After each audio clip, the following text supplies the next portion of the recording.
a los niños, etcétera. Ya vamos con la siguiente entrevista. Él es el abogado Carlos Chiriboga Romo, es constitucionalista, con el que hablaremos sobre la Ley de Solidaridad, beneficio jurídico para miembros de la fuerza pública. Bienvenido, abogado Chiriboga. Muy buenos días, Sofía. Un saludo cordial a todos los oyentes de esta prestigiosa emisora. Y pues aquí estamos a la orden. ¿Qué tal? Qué gusto. Alex Vargas también le saluda. Abogado, cuéntenos, beneficio jurídico, ¿en qué consiste? ¿Cuál es el beneficio? Bueno, el tema pasa porque realmente esta ley que ha cambiado de nombre finalmente busca el espíritu de la norma, decía Montesquieu, es justamente buscar el objetivo, qué es lo que se persigue. Ciertamente que el país en este año 2025 hasta el día de hoy llevamos ya más de 3.000 asesinados. Es decir, un descontrol absoluto por parte del Estado, de la fuerza pública, en cuanto al tema de la seguridad ciudadana que le debe. Entonces, tenemos un escenario verdaderamente grave en el sentido de que estamos viendo cómo esta delincuencia que ha tomado visos de terrorismo, donde verdaderamente se ha lanzado de una manera completamente agresiva y perversa a aterrorizar a la sociedad con una gama de delitos execrables. Entonces, tenemos ahí un menú que va desde el robo común, ¿no?, hasta el sicariato, el trato de personas, microtráfico, narcotráfico, extorsión, lo que se conoce como vacunas. Y entonces estamos viendo que, sin soslayar el tema de la delincuencia de cuello blanco, que también le causa gran perjuicio al país, y entonces el gobierno busca una alternativa para efectos de poder tratar de desarticular este tema de la delincuencia que está afectando ciertamente de una manera determinante a la parte económica. Si usted mira, Alex, el tema pasa porque, si bien es cierto, hay un gran sector de la sociedad que está siendo afectada por cuanto tiene que cerrar negocios, ¿sí? Y esto afecta a terceros, que son los empleados, que se quedan sin trabajo.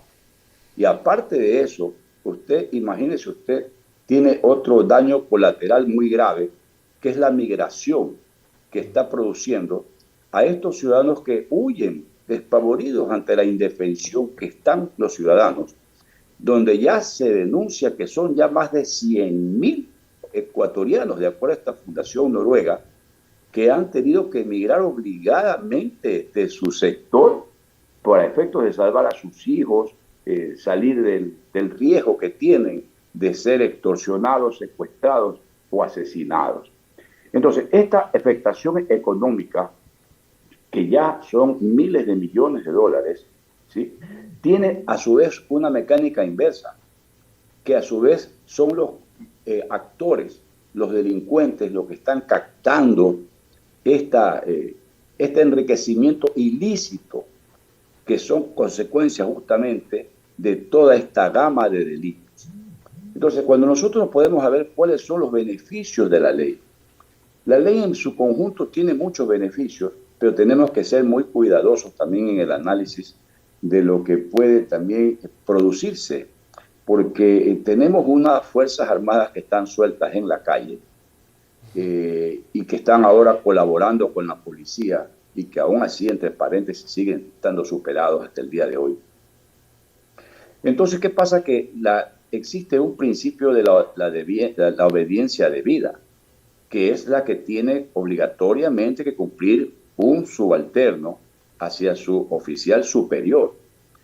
Pero me refiero al hecho concreto de que en el trabajo que tienen que hacerse en estos operativos contradelincuenciales, ¿sí?, efectivamente la fuerza pública necesita tener una cierta seguridad de que puede actuar de una manera que no vaya a ser imputable mañana más tarde, ¿sí?, en el uso progresivo de la fuerza.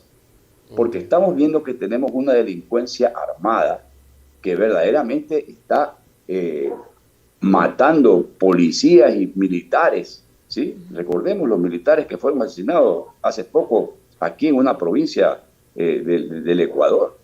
Entonces, ya no hay respeto. Entonces, pero la fuerza pública tiene que ser más profesional, porque nos preocupa cuando vemos que un policía es asesinado, que parece ser que no tienen la preparación debida.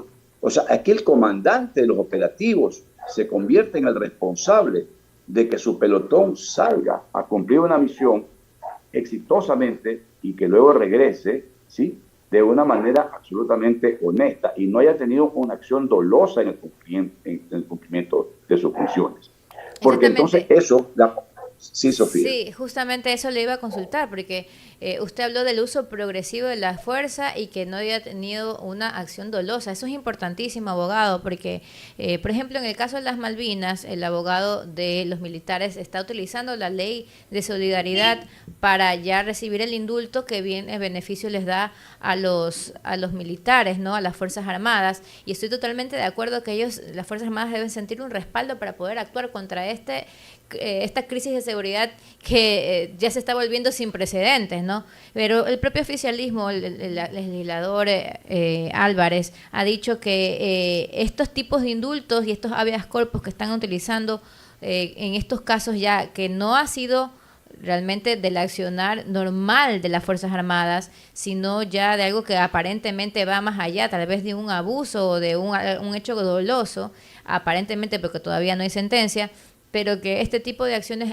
el presidente de la República no les va a dar indulto. Entonces, esa es la clave, abogado, ¿no?, que las Fuerzas Armadas actúen con el rigor, pero bajo los parámetros de la ley y sin un dolo, para temas que a la final quedan en duda, como el caso de los niños en las Malvinas.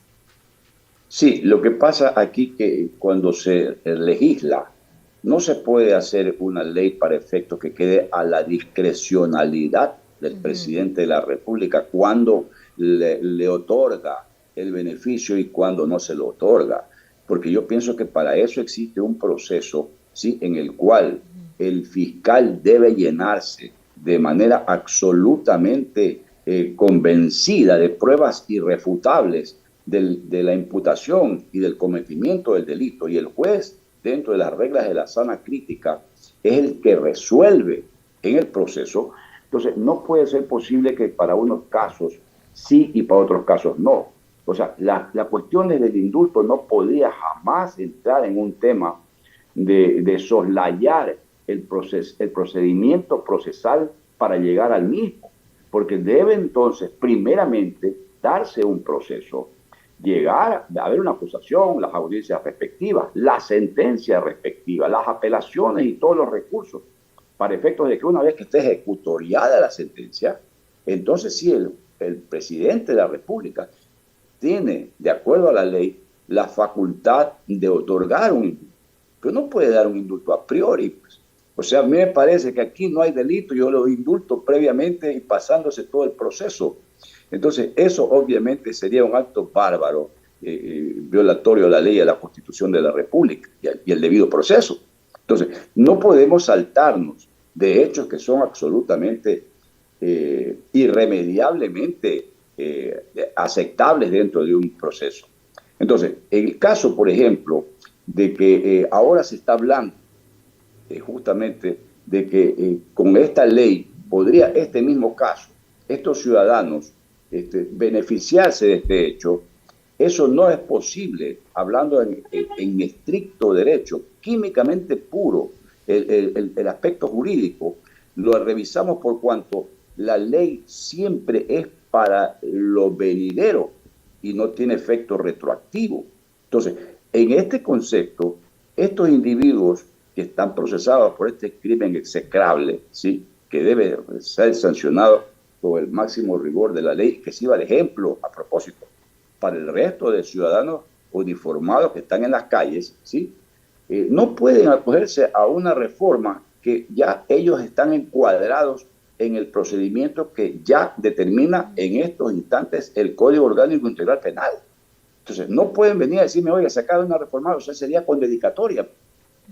O sea, están sindicados estos tipos y resulta que entonces que el gobierno pasaría a convertirse en un alcahuete de unos delincuentes, lo que nos hace absolutamente no lo aceptamos, no lo creemos, no pensamos que lleguemos hasta allá. Y no creo que haya un juez, ¿sí?, que se permita dar un habeas corpus a esta gente que están procesados por delitos execrables. Entonces, estos temas deben absolutamente ser considerados, porque no puede manejarse la legislación ecuatoriana en cuanto al tema de los hechos punibles y las sanciones para efectos de que sean de la simpatía o la antipatía de la gente. Esta es parte de lo que dice el artículo 82 de la Constitución de la República, que tenemos que tener la seguridad jurídica para desarrollar todas nuestras actividades, y que es la que tiene que dar el Estado, no solamente en este campo, en todos, porque las instituciones de un país justamente se fundamentan en el hecho que haya el respeto a la ley, a los procedimientos, que es la garantía ciudadana que tiene el individuo y la familia para vivir en paz y en armonía. Y por eso el Estado tiene los mecanismos suficientes para blindar estas instituciones y darle seguridad ciudadana a las personas. No podemos cambiar las normas de un momento a otro. Esto no es una solución que se resuelve con consultas populares. Y por aquí y por allá ya tuvimos 2 consultas populares, recuerden. Una con el señor Moreno, 60 millones de dólares tirados a la calle. Otra con el señor Lazo, 60 millones más tirados a la calle. Y ahora nos hablan incluso de que vamos a ir nuevamente, posiblemente, a ver qué pasa en una consulta, en un referéndum, de acuerdo a qué es lo que se les antoja a los señores que están en el poder de turno. Así es. Entonces, debemos ser absolutamente responsables en este aspecto. Abogado, entonces en este beneficio jurídico, para entenderlo en pocas palabras, para la fuerza pública no se les debe ir de la mano su acción física, ¿verdad? Para entenderlo mejor, ¿no? Debe manejarse en un entorno en el que no puede irse a una agresión que termine afectando a las víctimas. Pero yo quiero ir a este punto, ¿no? De acuerdo a la acción que se dé, ¿verdad?, también es un espejo para quienes también lo están mirando, y después cómo van a actuar, ¿verdad? Cómo voy a responder para dar seguridad dentro de lo que pueda suceder en marco al menos el caso que estabas mencionando, Sofía, con el personal militar del caso de las Malvinas. Sí, y me preocupa a mí porque a veces aquí hay muchos ciudadanos que tienen una memoria muy corta, ¿no? Sí. Y la memoria histórica debe justamente prevalecer para efectos de crear antecedentes jurídicos que puedan darnos una hoja de ruta en el cumplimiento de la función. Ya tuvimos un antecedente terrible, ¿sí? Como el caso de los niños Restrepo. Ah, claro. Y entonces, parece ser que ya nos olvidamos de este problema que tuvo conmoción nacional y que finalmente fue endilgado como un crimen de Estado. Pero, ¿sí? Doctor, que tuvieron que pagar la indemnización. Ajá, pero abogado, justamente, ¿qué hacer? Porque la postura de las Fuerzas Armadas también necesitan este respaldo, y en eso también se basa la ley. Ese es el espíritu de la norma, el respaldo de las Fuerzas Armadas, porque todos necesitamos, y mucha gente ya dice, bueno, que no importa, que alguna gente lo escuchaba, esa es la verdad, ¿no? Que hagan lo que tengan que hacer, pero que ya se termine la criminalidad para la gente de bien, ¿no? De la mayoría que estamos tratando de trabajar y de vivir. Entonces, esa es la realidad del país. Sí, lamentablemente. Sí, Sofía, tiene usted toda la razón del mundo. Es que tenemos una sociedad que en este momento está viviendo momentos verdaderamente de espanto, de ver tantos delitos que circulan en las redes sociales que ya verdaderamente nos horrorizan y que ya verdaderamente a veces los pasamos, y que lo más grave de esto es que estamos perdiendo las facultades de asombrarnos. Esto es muy grave, porque, o sea, ya aquí uno camina sobre los cadáveres y sigue para adelante conversando uno que se va al cine. Entonces, esto es gravísimo. Entonces, el problema pasa porque cuando se cometen estos delitos y se apresa a un delincuente, entonces obviamente vemos que a veces es tratado con rudeza y que eso no es legal, pero a la vez la sociedad que está en indefensión siente que están atacando a su agresor, al agresor de su padre, de su madre, de su hija, de su hermana, de su tía, de su ñaña, de su vecino. Y entonces dice, dale duro, dale más. Pero entonces, ¿qué estamos haciendo? Estamos alimentando una actitud verdaderamente bárbara. Estamos creando nosotros una sociedad que busca venganza. Exactamente. Y verdaderamente la venganza es justamente la que la ley le otorga a la justicia para efectos de poder enjaular a quienes actúan al margen de lo permitido. No. Ahora, el problema pasa porque aquí tenemos que tener absolutamente claro el panorama. Aquí hay una responsabilidad compartida, Sofía, en este aspecto, porque si bien es cierto se habla del tema delincuencial, nosotros debemos de darnos cuenta y nos horrorizamos que la mayoría de estos delincuentes son tipos que fluctúan en un promedio de 18 años. Entonces nos preguntamos, ciertamente aquí el Estado es responsable ciertamente porque ha descuidado su labor, no este gobierno, los que vienen atrás también. O sea, han descuidado las facultades que tiene y por obligación de darles a la familia ecuatoriana trabajo, salud, educación, vivienda y sobre todo otras cosas, darle arte, cultura, deportes. Eso está abandonado, el Estado los ha abandonado. Pero aquí también existe la otra responsabilidad, la otra cara de la moneda, que es la responsabilidad compartida de los padres de familia. Porque no es posible que los padres, los tíos, los abuelos, las mujeres, saben que en su casa hay un delincuente, que tiene un secuestrado al cuarto anterior, que tiene un carro robado en el patio, que está llevando armas a la casa, que está llevando electrodomésticos, que está llevando dinero mal habido, que tiene drogas, y lo calla. Entonces, ese familiar es también un gran responsable de lo que está pasando. No puede ser posible que mañana más tarde se produce un allanamiento, le tumban la puerta. La familia que sabe, que es cómplice, que se beneficia del daño que se le hace al barrio, a la sociedad, ¿sí? Y digan permiso y nos llevamos al delincuente de las orejas. Y el resto de la familia, bien, gracias. Ahora sí vamos nosotros a buscar al abogado para sacarlos. Entonces, yo creo que aquí esa es la norma que nunca la han tocado y que yo la vengo planteando ya hace mucho tiempo. La responsabilidad compartida de lo que pasa en las sociedades de países desarrollados. No puede ser posible que en este país, el momento que usted lo hace responsable, porque acordémonos que tenemos nosotros un impedimento. Acuérdense que ustedes que existe la imposibilidad de poner una denuncia, ¿sí?, hasta el 4º grado de consanguinidad en el área penal, con la excepción de la violencia intrafamiliar. Entonces usted puede saber que su familiar es un gran delincuente y usted goza, se usufructa de eso, disfruta, pasa feliz, incluso puede ser hasta respetado, entre comillas, en el barrio, porque es familia del pandillero delincuente tal o cual, ¿sí? Y entonces, ¿qué pasa con eso? Entonces, no hemos descuidado la parte fundamental de la crianza. Entonces, hay que hacer responsables a quienes están dando, por lo menos en el grado de cómplices, a este grupo familiar, ¿sí?, que conociendo los casos delictivos de sus parientes, los tiene metido ahí. El momento que esto se haga punible, ¿sí?, la complicidad del familiar, déjeme decirle, creo que el delito bajaría automáticamente al menos al 50%. Así es. Muchísimas gracias, abogado Carlos Chiriboga. De verdad que también súper de acuerdo. ¿No? Hay que ver, ¿no? Por ejemplo, yo voy a visitar a mi familia de tiempo, no sé, que ahí llegó el primo de mi sobrino y metió algo y yo salgo involucrado cuando no tengo nada que ver. Hay muchos casos y casos por analizar y preguntas por seguir haciéndole a usted, abogado, en cuanto a este tema, ¿no? Son las 7:31, nos gustaría seguir consultando en vista de lo profesional que usted en esta parte como constitucionalista podemos seguir tratando en beneficio jurídico para miembros de la fuerza pública.